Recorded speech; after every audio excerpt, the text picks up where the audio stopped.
Alors, je dirais que je travaille sur les transformations de la condition humaine à l'époque contemporaine. Et ça inclut, on pourrait dire, deux pôles de réflexion. Toute la question autour des communs, autour de ce que ça veut dire faire communauté, tous les enjeux politiques, comment on habite ensemble, les questions de vivre ensemble en tant qu'humain et avec qui, quelles autres formes de vie on cohabite. Et l'autre pôle, c'est plus les transformations de la subjectivité humaine, alors à la fois sur le plan existentiel, psychique, mais aussi spirituel.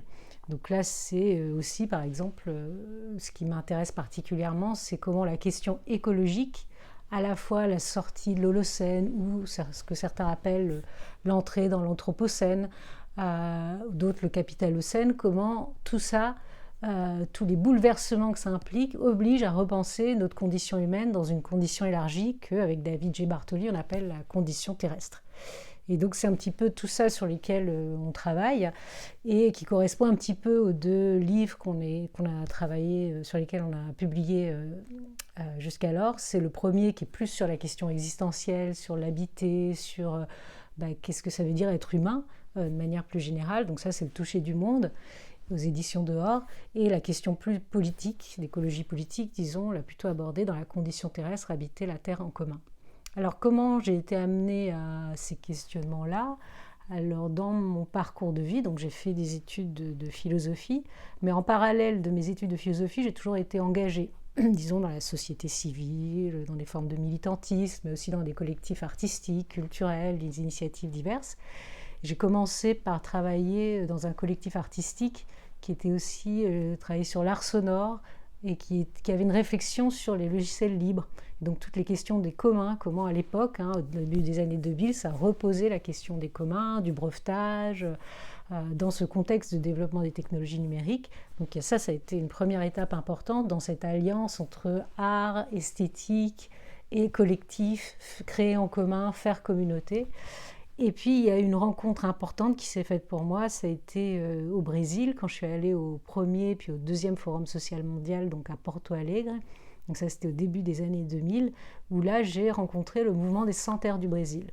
Et j'ai vu cette capacité d'organisation phénoménale, parce qu'en fait le mouvement des Sans-Terre donc, est né après la chute de la dictature au Brésil, quand ils ont réinscrit dans la Constitution la loi de la réforme agraire. Et donc ça a initié tout un mouvement où des salariés agricoles qui avaient été jetés de leurs terres par les grands propriétaires parce qu'ils préféraient spéculer sur les terres que de les travailler, en fait, toutes ces personnes-là qui s'étaient retrouvées dans les favelas des grandes métropoles brésiliennes, sous l'impulsion d'abord de la théologie de la libération et puis après beaucoup aussi en alliance avec le PT, le Parti des travailleurs, ont initié un processus social énorme qui était d'aller collectivement occuper des terres qui n'étaient pas cultivées pour exiger que la réforme agraire soit appliquée et donc se réapproprier ces terres collectivement. Et donc j'ai eu l'occasion de visiter à la fois des acampamentos, mais aussi des assentamentos, c'est-à-dire une fois que la terre a été expropriée du grand propriétaire et qu'elle a été donnée à la communauté. Et là, j'ai vu, ça m'a impressionné parce que eux, non seulement ils repensent l'agriculture, les pratiques agricoles, donc en s'inscrivant dans des dynamiques d'agroécologie, mais aussi ils repensent les techniques de soins, la médecine, la pharmacie, les manières de faire école, parce qu'en fait ils font leur propre manuel, ils ont une école spécifique en fait où ils transmettent aussi toutes ces valeurs qui sont celles des Sans-Terre, qui sont celles de la lutte des classes, et aussi une autre lecture de l'histoire. Et donc j'avais été impressionnée par la capacité d'organisation de ce mouvement à une échelle quand même énorme, qui est le Brésil, qui est aussi grand que le continent européen, et de faire communauté, et de réinventer les manières de faire communauté. Dans un contexte où justement l'État a abandonné complètement les gens à eux-mêmes et avait donné très peu d'aide. Et donc ça, quand je suis revenue en France, je me suis dit, oh là là, nous dans les milieux français, on passe nos temps à faire des manifestations, et on n'invente pas. On n'invente pas des manières de faire communauté, de vivre collectivement. À chaque fois, en fait, on demande que ce soit l'État qui résolve les problèmes. Non pas qu'il faille abandonner les politiques d'État, c'est pas du tout ce que je dis, les politiques publiques en tout cas, mais que je trouvais qu'il y avait très peu d'inventivité collective. En fait. C'est-à-dire qu'il y avait très peu de projection de, en fait, dans quel monde on a envie de vivre collectivement. Qu'est-ce qu'on a envie de faire advenir? Donc ça a été une première rencontre très importante qui m'a petit à petit amenée sur les questions agricoles, sur les questions du rapport à la terre, puis la question du rapport au non-humain.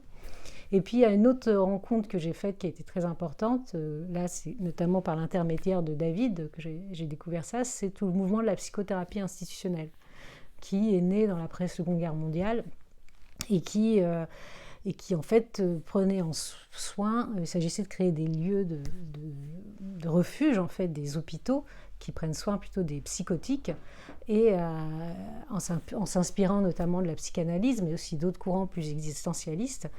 Et notamment, moi j'ai fait un stage à la clinique de la Borde, donc là où est passé notamment, où a travaillé Félix Guattari, qui est plus connu pour avoir écrit avec Gilles Deleuze.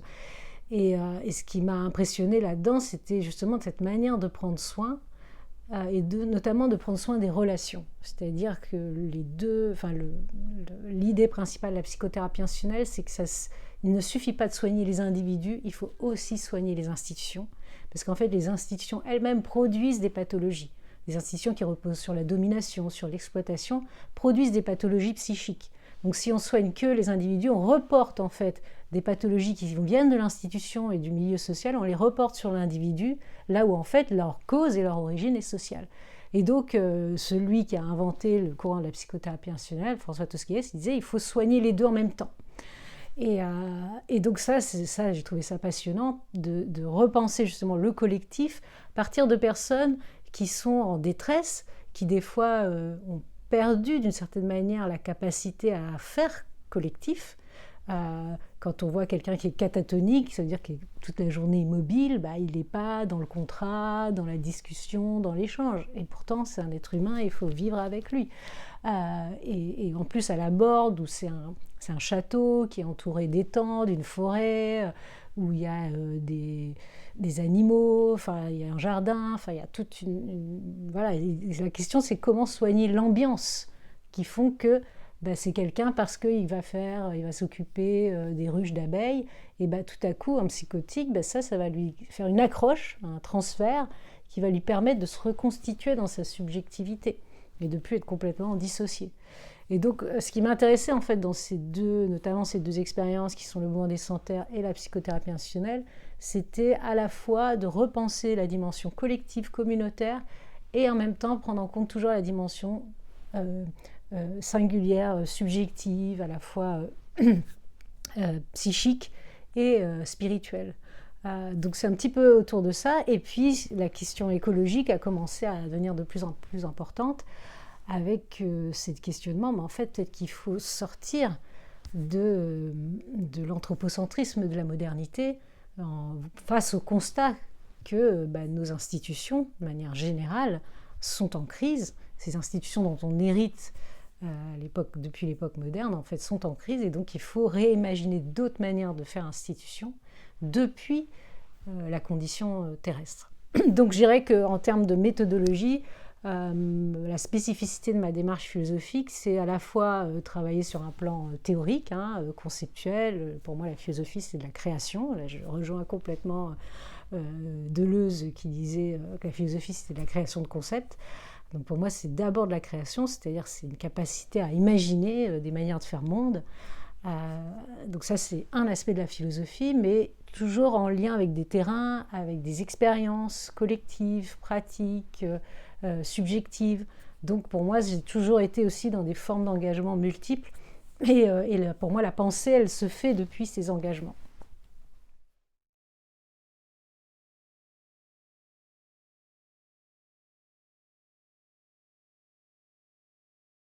Alors la question de l'imaginaire, elle me paraît importante. Peut-être pour répondre à cette question, je reprendrai une citation qu'une amie m'a dit récemment.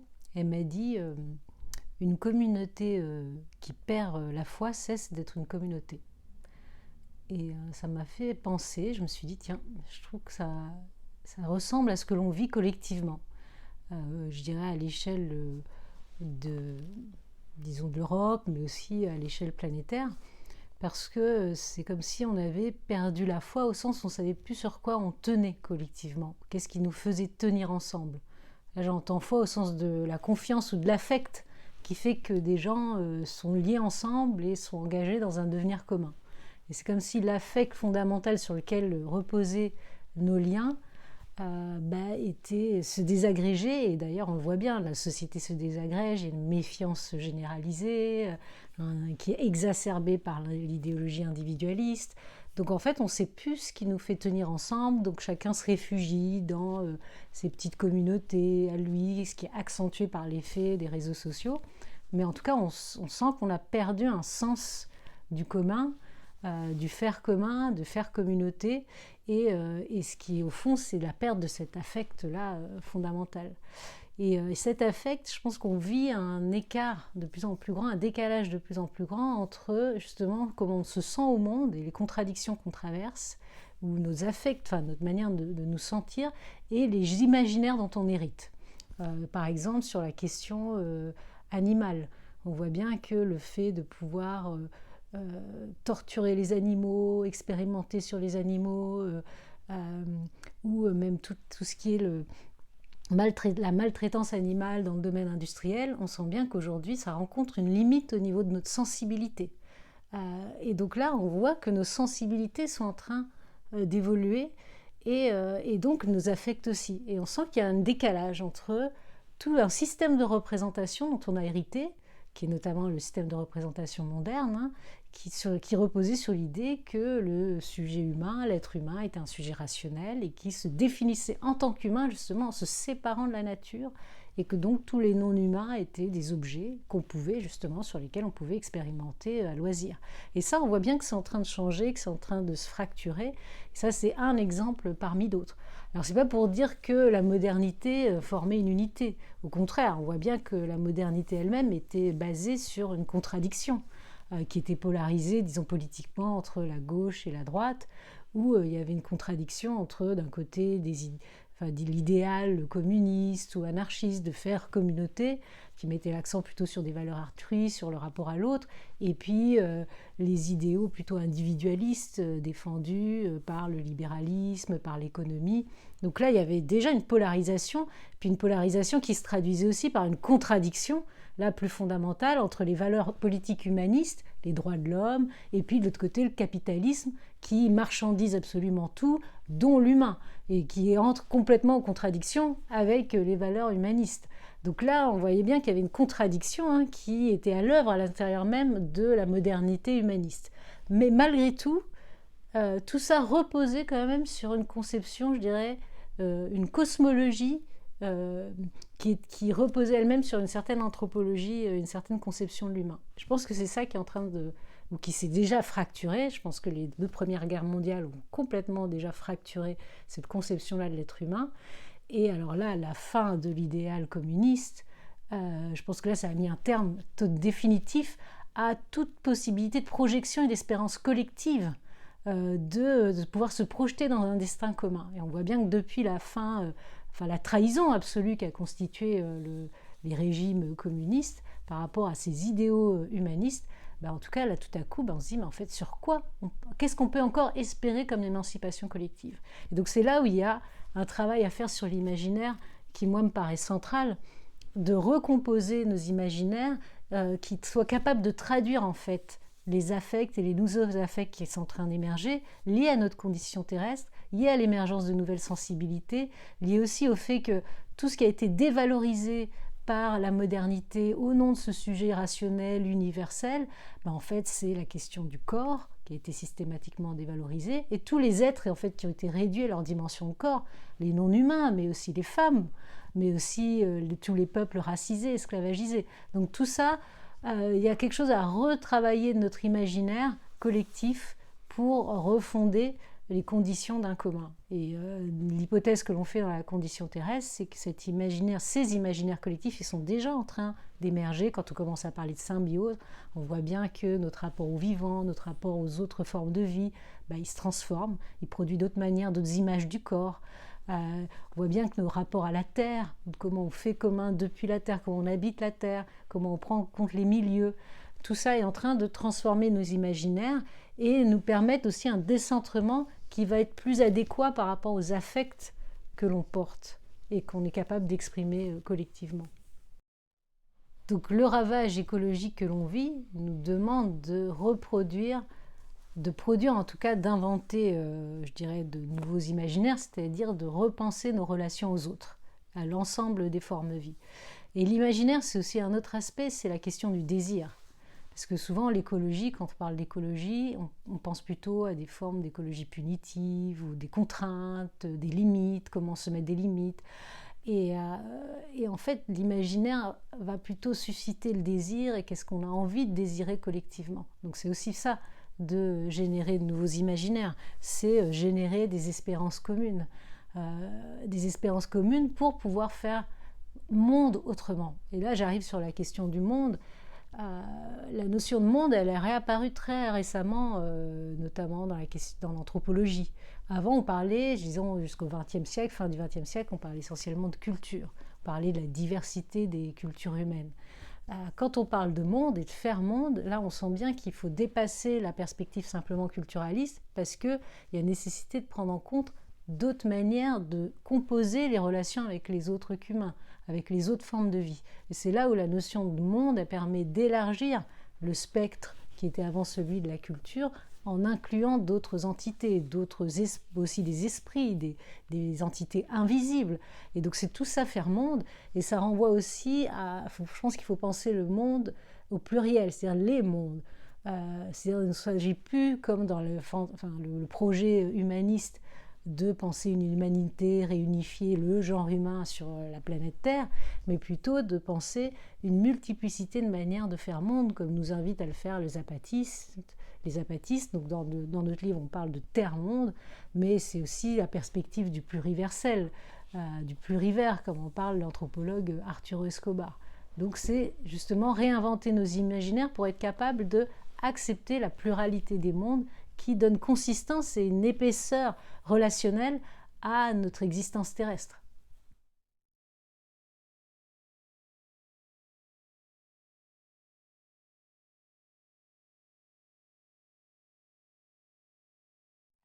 Bah, déjà, je pense qu'il faut justement repartir des territoires, c'est-à-dire inventer des territorialités existentielles, disons culturelles, sociales, communautaires, politiques, qui partent des conditions matérielles de ce qu'on appelle l'habité commun. C'est-à-dire repartir des conditions de l'habité. C'est-à-dire qu'est-ce qui fait qu'on peut vivre sur un territoire. Donc il faut de l'eau, il faut de la terre, il faut pouvoir s'alimenter. Donc c'est ça les conditions matérielles. Et c'est prendre soin de ces conditions pour permettre de garantir la régénération de toutes ces conditions, possibilités de l'existence commune, à la fois humaine et autre qu'humaine. Donc il me semble qu'il faut déplacer la scène même du politique ou de la même, et c'est déjà ce qui est en train de le faire en fait, c'est-à-dire les scènes de conflictualité politique, les déplacer, et il faut amener la scène politique, les institutions existantes sur ce nouveau terrain qui est celui des conditions de l'habité. Là où pour l'instant la scène politique s'est complètement pensée de manière déconnectée des conditions de l'habité commun. Soit elle se pense dans les grandes arènes que sont les assemblées comme l'Assemblée nationale et qui sont totalement hors sol, qui reposent essentiellement sur des clivages idéologiques qui correspondent à des intérêts de groupe. Et là, chacun essaye de défendre son intérêt, mais du coup, il reste dans une position de défense individualiste au final, même si c'est à l'échelle d'un groupe, donc contre un autre, mais qui est toujours de manière hors sol, et du coup ça peut donner des projets de loi qui peuvent, qui vont être les mêmes sur l'ensemble du territoire sans prendre en compte la spécificité de chaque territoire, et notamment dans les rapports, et tous les enchevêtrements relationnels entre humains, non humains, entre aussi les différentes cultures qui existent sur ce territoire, tous les différents métissages. Et donc c'est repartir justement des territorialités, des manières d'habiter, de cohabiter et repenser les conditions de la cohabitation, donc aussi les usages, toutes les pratiques de transmission depuis les territoires. Je pense que ça déjà c'est un peu le point de départ, et nous c'est ce qu'on appelle des scènes agonistiques dans notre livre. Alors pourquoi agonistique? Parce que l'idée c'est quand même de prendre en charge cette dimension de la conflictualité. Il y aura toujours, et il y a toujours eu, des conflictualités dans les formes de vie en commun. Je pense ne faut surtout pas, à partir du moment où on commence à penser la question des affects, ben, on sait bien que les affects chez les humains sont, et pas que chez les humains d'ailleurs, sont toujours ambivalents. Donc des conflits, il y en aura toujours. Mais la question c'est où est-ce qu'on prend en charge, qui prend en charge ces conflits, et particulièrement les conflits, les injustices radicales que l'on vit aujourd'hui. On voit bien que ceux qui polluent sont précisément ceux qui subissent le moins en même temps la pollution, parce que justement ils vivent dans une espèce de monde complètement internationalisé, dans des grandes tours à Dubaï, vraiment totalement hors sol. Ils circulent en avion, ils circulent en hélicoptère. C'est-à-dire qu'eux-mêmes, ils sont déjà complètement déterrestrés et c'est eux qui détruisent les conditions matérielles de reproduction de la vie. Donc là, on voit bien que la contradiction, donc il faut repartir des conditions matérielles d'habiter et dire c'est à partir de là qu'on doit décider, et ceux qui décident, ben, ça doit être les premiers concernés, c'est-à-dire ceux qui vivent et qui habitent sur les territoires, ceux qui subissent les pollutions, et que c'est à partir de là qu'il faut être capable de retisser du commun à partir de la question de l'eau, à partir de la question agricole. Donc voilà, déjà c'est redéplacer l'espace du politique en partant des relations, et des relations qui nous permettent d'habiter ensemble un territoire. Donc ça veut dire inventer de nouvelles scènes politiques. Et ça, c'est quelque chose que nous, on essaye d'expérimenter un petit peu sur la Loire, avec le processus du Parlement de Loire, dans lequel David et moi, on est assez engagés, qui est un processus collectif qui a émergé en 2019, autour d'une hypothèse, au départ, qui était une espèce de fiction potentielle, qui était de dire « et si on reconnaissait Loire comme une personne morale ?» Donc je parlais de cette hypothèse, de cette fiction de penser Loire comme une personne morale, une personne juridique qui pourrait porter plainte en justice en tant que Loire. Alors ce qui a été vraiment intéressant et inspirant dans cette hypothèse, c'est le renversement ontologique que ça produit, que ça provoque, donc notamment en s'inspirant de l'expérience qui a eu lieu sur le fleuve Wanganui de Nouvelle-Zélande, où la bataille qui a été menée par le peuple maori qui avait été exproprié de ses terres par la couronne anglaise, donc la bataille qui a quand même duré plus d'1 siècle, a notamment trouvé un aboutissement dans le fait que dans la reconnaissance de la cosmologie maori, qui pense qu'ils ne sont pas simplement des humains habitant sur un fleuve, considérés comme un canal d'eau ou un ensemble de ressources, mais plutôt qu'ils sont une partie du fleuve. Je suis la rivière et la rivière est moi. Et donc ça s'est traduit sur le plan juridique par le fait de reconnaître le fleuve Wanganawi comme un sujet de droit, qui a un nom d'ailleurs et qui a un sujet cosmologique aussi, le Te Awatupua. Et donc, qu'est-ce que ça voudrait dire de faire ça sur la Loire ? Alors, du coup, c'est déjà, on arrête de parler de la Loire, on commence à dire Loire, on la considère comme un sujet. Mais si on reste que dans le domaine juridique, le risque, c'est justement pas de repenser nos attachements et nos relations au fleuve. Alors, c'est ça qui est intéressant dans ce renversement, c'est que ça remet en question le partage chose-personne qui est au fondement même du droit. Tout le système juridique dont on hérite, qui est lui-même basé sur le droit romain, est basé sur cette opposition entre d'un côté les personnes qui, elles, peuvent faire valoir leurs droits, qui sont sujets de droit, et de l'autre les choses qui, elles, ne sont pas sujets de droit. Et donc jusqu'à maintenant, en fait, en tout cas dans le paradigme moderne, on considérait que seuls pouvaient être considérés comme sujets de droit les êtres humains. Les êtres humains notamment doués de parole. Même si même les handicapés, les enfants ont pu finir par être considérés aussi comme sujets de droit, en tant qu'ils étaient humains. Mais tout ce qui n'était pas humain ne pouvait pas être considéré comme sujet de droit. Donc ça posait problème, notamment pour la reconnaissance d'un dommage fait à un milieu. Alors en France, il y a eu l'invention du préjudice écologique pur, qui permettait de reconnaître des dommages justement faits à un milieu. On reconnaît que, par exemple, ça a été sur l'Erika, la mer, la côte bretonne a été endommagée et que c'est quelque chose qui vaut pour soi. Donc ça, c'était vraiment une grande avancée, mais par contre, ça maintient encore l'opposition humain-non humain. Donc ce qui est intéressant dans l'idée de sujet de droit accordé à une entité comme un fleuve ou comme une montagne, c'est le fait qu'on dise en fait, c'est l'ensemble qui est reconnu comme une entité collective, comme une personne, et qui est sujet, l'ensemble incluant les humains, au même titre que les non-humains. Donc là, tout à coup, on sort de l'anthropocentrisme pour aller vers une perspective qui est plus anthropocentrique. Et donc, avec le Parlement de Loire, c'est vraiment ce sillon-là qu'on a voulu creuser. Qu'est-ce que ça veut dire de refaire commun et de faire peuple depuis une perspective écocentrée? Donc ce qui est important là-dedans, c'est que du coup, à partir de cette question qui était au départ une question juridique, on s'est déplacé sur la question de refaire commun et refaire peuple depuis Loire. Qu'est-ce que ça voudrait dire faire partie d'un ou de plusieurs peuples ligériens? Ça veut dire quoi être ligérien et pas seulement français?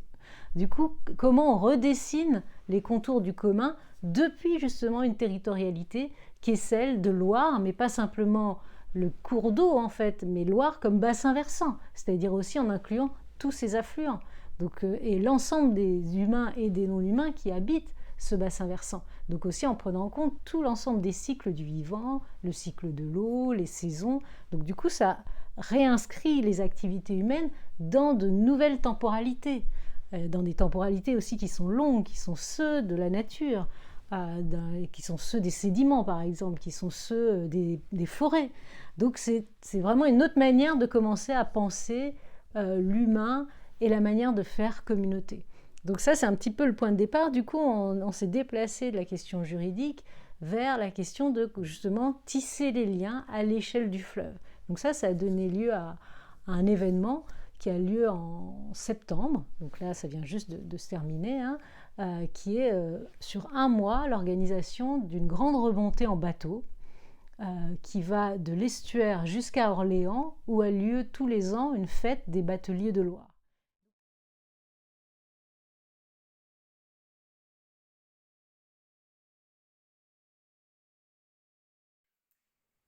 Donc dans le collectif Parlement de Loire, il y a une association de bateliers qui tous les ans fait une remontée en bateau. Donc c'est des bateaux traditionnels, hein, des tout cabanés, qui remontent jusqu'à Orléans pour la fête. Donc on s'est dit avec le collectif Parlement de Loire, c'est l'occasion, en s'appuyant sur ça, de faire une grande remontée symboliquement pour aller à la rencontre des habitants du fleuve, de Saint-Nazaire jusqu'à Orléans, et de porter le manifeste qu'on a écrit pour les droits et voies du fleuve. Donc, donc tous les 2 ans donc, est organisée cette grande remontée, au cours de laquelle c'est l'occasion un petit peu de rencontrer les habitants sur chaque ville, puisqu'il y a tout un ensemble d'escales en fait, de rencontrer aussi les collectivités, de rencontrer aussi la communauté scientifique, les acteurs culturels. Donc ça permet de tisser ensemble à travers cette épreuve collective qui est de remonter le fleuve, ça permet de tisser ensemble plein de réseaux autour de la Loire et depuis la Loire. Donc vraiment d'opérer, en fait, d'amener un déplacement général de tous les acteurs du territoire vers une perspective écocentrée. Donc c'est ça qui est intéressant parce que aussi on se met à l'épreuve collectivement du fleuve. Le fait d'aller en bateau, c'est vraiment le corps qui est mis à l'épreuve, c'est plus simplement un discours ou des techniques, c'est vraiment des usages, des gestes qui sont remobilisés, et donc petit à petit c'est comme si on faisait l'épreuve de notre corps et du corps ligérien comme appartenant au corps ligérien. On pourrait dire qu'on fait l'expérience de ce qu'en Amérique du Sud les féministes appellent le corps-territoire. Nous faisons l'épreuve du corps-territoire ligérien. Donc ça, c'est vraiment une dimension importante qui permet de constituer et faire advenir une nouvelle manière de faire communauté. En tout cas, ça, c'est l'objectif du collectif Parlement de Loire. Et du coup, aujourd'hui, on est en train de réfléchir à comment inscrire ça dans le temps, notamment à travers la question d'une transmission des savoirs et des pratiques. C'est-à-dire que ce ne soit pas simplement événementiel, où là, c'est la dimension de la fête qui est importante, et des alliances, en fait, entre habitants, et habitants à l'échelle non pas seulement de Loire, mais aussi ce qu'on appelle Loire, c'est le bassin versant d'une manière plus générale, avec tous les affluents, les ensembles des humains et des non-humains qui constituent le bassin versant. Donc c'est aussi commencer à travailler avec les habitants des affluents. Donc c'est vraiment une autre manière d'envisager le territoire à travers l'émergence d'une culture commune, écocentrée, une culture de bassin versant, et aussi des processus instituants depuis la perspective du fleuve. Donc là, aujourd'hui, on réfléchit à comment faire école autrement, faire école depuis Loire, à comment penser aussi des pratiques urbanistiques depuis le fleuve, en prenant compte et en prenant soin des milieux. Et je pense qu'aussi, à venir, il y aura besoin de repenser aussi les circuits économiques qui soient plus réencastrés dans le tissu social ligérien et qui permettent la régénération des conditions d'habiter communes.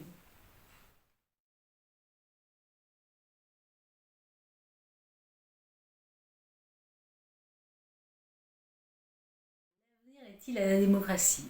Alors disons qu'à court terme, on pourrait plutôt répondre non. On va plutôt, là, on s'achemine très rapidement, enfin si on n'y est pas déjà, vers le technofascisme. Euh, donc là, la démocratie est clairement en peine. Alors quand je parle de démocratie, c'est pas seulement au sens de la démocratie représentative, qui a été contestée depuis ses débuts par toute la gauche en disant qu'elle n'était pas vraiment représentative, puisqu'au final c'était euh, simplement une classe, la classe dominante, qui réussissait toujours à se faire élire et du coup à reconduire la domination de classe. Mais là, on voit même que même ce jeu démocratique-là, aujourd'hui, il ne marche plus. Et ça revient un petit peu à la question du départ, c'est que je pense que c'est le fondement même de l'espace démocratique et toutes les valeurs humanistes qui le structuraient, et même la manière même de penser cet espace démocratique comme un espace de représentation qui sont aujourd'hui en crise.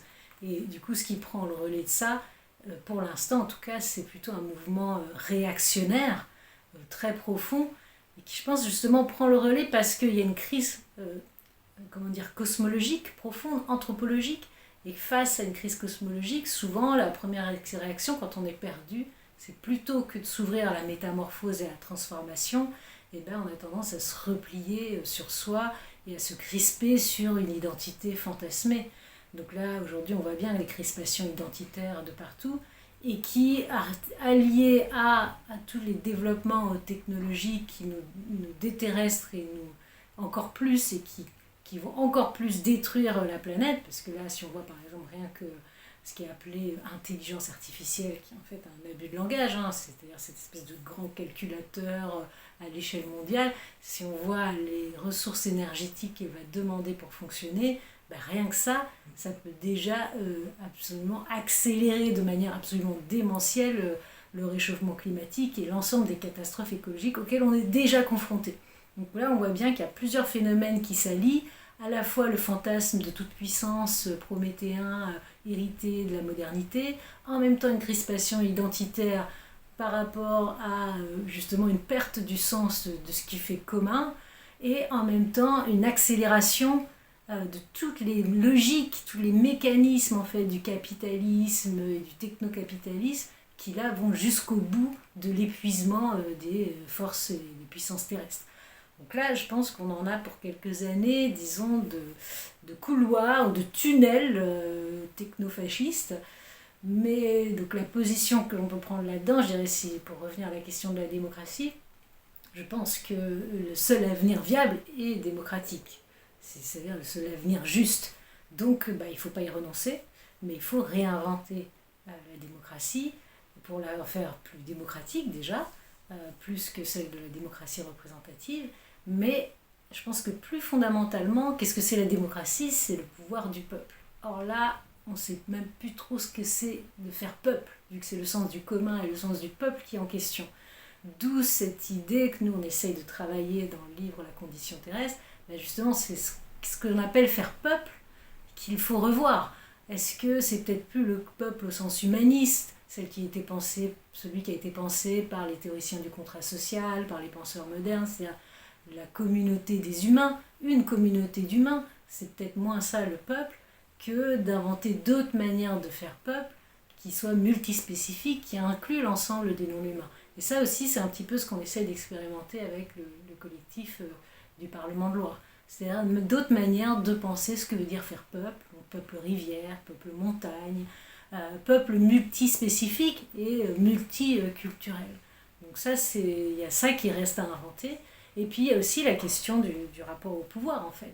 C'est-à-dire qu'on voit bien que la question du pouvoir, c'est pensé dans le cadre de l'État national et en même temps dans une logique de prise du pouvoir par le peuple ou de représentativité dans le cadre de ce dispositif d'État qui lui aussi ne correspond plus aux enjeux terrestres, que ce soit la structure de l'État-nation est en contradiction avec toutes les la nécessité de penser les interdépendances du vivant, l'ensemble des cycles du vivant. Donc là aussi, on voit bien qu'il y a une contradiction. Donc de quel pouvoir on parle? Est-ce qu'il n'y a pas à inventer d'autres processus instituants, d'autres espaces, en fait, d'autres régulateurs des forces socio-cosmiques qui ne soient plus ceux de l'État moderne, de cette machine, comme l'ont théorisé la plupart des théoriciens politiques modernes. Donc il y a à réinventer profondément ce qu'on appelle démocratie, dans une perspective terrestre.